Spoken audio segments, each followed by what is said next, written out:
Can this board be patched or does it need replaced? Let's find out. So we run into repairs like this occasionally. We can either try to replace it or we can try to fix it something like this. Now this is kind of spongy and soft, as you see in the beginning of the video. You can press down on it, so you're worried about actually falling through that sometimes. So you want to make sure that's secure. So there was a couple of loose pieces here, so we just dug them out completely with a knife.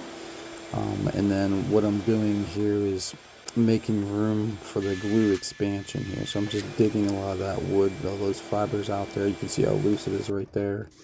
Sometimes you can get a screw to hold the side of the board there, but I couldn't get one to fill in there. So, but I'll use that hole right there to lift the whole board, and you'll see how I'm going to do that in a second. But I drilled those holes so when I put this Gorilla Glue in, it's going to kind of bell at the bottom, and then it will hold the piece that's around it.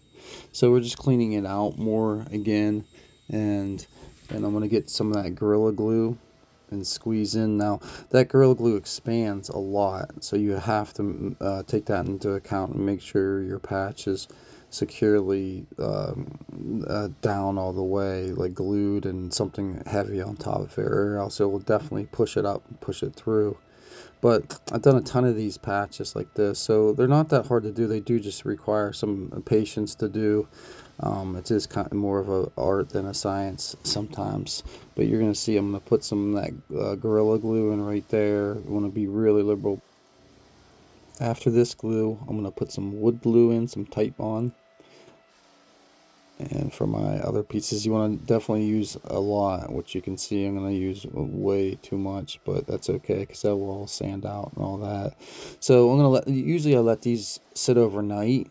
We let this sit most of the day, and then at the very end of the day I took it off because I wanted to kind of see if it was going to be sturdy. And it was, so I was about 80% sure this was going to work, because the other option would be to take this board out completely. But then it's always, you have to match it. So if you don't have wood that matches, you might put a new piece in there. It's gonna look like a patch anyway. So if you can repair stuff, it's almost always better to be able to repair as far as, what it's gonna look like to the original integrity of the wood. Just applying some stitches here. Just holding those little pieces of wood down. Then I'm putting this plastic down here so that any of that wood glue doesn't stick onto this little paint shim that I have. And that hole that I had before, I'm drilling a little screw in there to hold that board and pull it up. So it will pull it up, and then it will keep it even with the boards that are around it. So just make sure that's all weighted down for at least a few hours. I always prefer overnight, like I said. So you can see I'm trying to see how tough it is, but it was solid. It was really solid. So I was pleased with that. I was happy I didn't have to replace it. You can see it's cleaning up, and nobody will ever be able to see that in a million years after it's done and it's touched up. It has a little bit of wood fill in there, and usually I wouldn't have that little circle in there, but I was trying to get that screw in there if I could. But yeah, it looks good for my house. What do you guys think? Comment below. Thanks for watching.